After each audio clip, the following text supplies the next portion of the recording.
અમદાવાદના વસ્ત્રાલની ઘટના બાદ પોલીસ હવે સતર્ક બની છે। પોલીસે કાર્યવાહી કરી કુલ 18 આરોપીના ગેરકાયદે બાંધકામ તોડવામાં આવ્યા। 315 આરોપીને રાઉન્ડ અપ કરીને પૂછપરછ હાથ ધરાઈ। 9 આરોપીના ઘરેથી ગેરકાયદે વીજ કનેક્શન પણ કાપી નાખવામાં આવ્યું।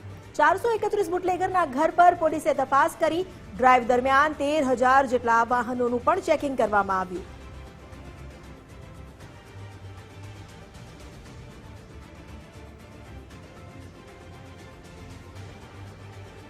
વધુ જાણકારી લઈએ સંવાદદાતા અર્પિત દરજી પાસેથી। અર્પિત, વસ્ત્રાલની ઘટના બાદ પોલીસે જે રીતે કામગીરી કરી છે, શું માહિતી? અમદાવાદ શહેરમાં વસ્ત્રાલની ઘટના પછી ઘટના બન્યા બાદ અમદાવાદ શહેર પોલીસ આરોપીઓ સામે કોઈ પણ કરકસર બાકી ન રહી જાય, કોઈ છૂટ બાકી ન રહી જાય, એક પ્રકારનું ખાસ ધ્યાન રાખી રહી છે। જેના કારણે અત્યાર સુધી એટલે 15મી માર્ચથી અત્યાર સુધી 312 આરોપી છે અસામાજિક પ્રવૃત્તિ સાથે સંકળાયેલા એમને રાઉન્ડ અપ કરીને પૂછપરછ કરવામાં આવી છે। સાથે સાથે 18 જેટલા ગેરકાયદેસર બાંધકામ છે એને દૂર કરવામાં આવે છે।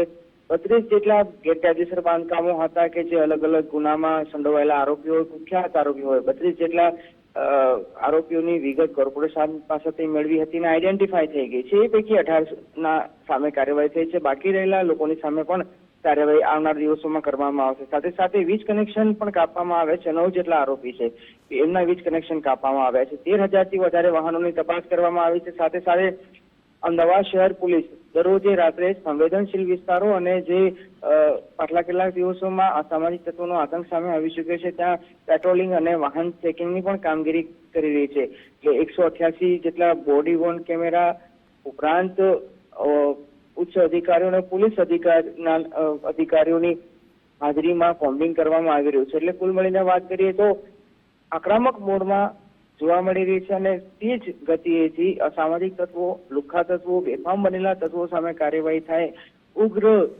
તપાસ થાય અને આખો જે મામલો છે એ મામલો થાળે ન પડે ત્યાં સુધી અમદાવાદ શહેર પોલીસ કોઈ પણ કચાશ બાકી રાખવા નથી માંગતી। જેને લઈને એક મહત્વપૂર્ણ કામગીરી અત્યાર સુધી અમદાવાદ શહેર પોલીસ દ્વારા કરવામાં આવી છે। જી, આભાર આપનો જાણકારી આપવા માટે।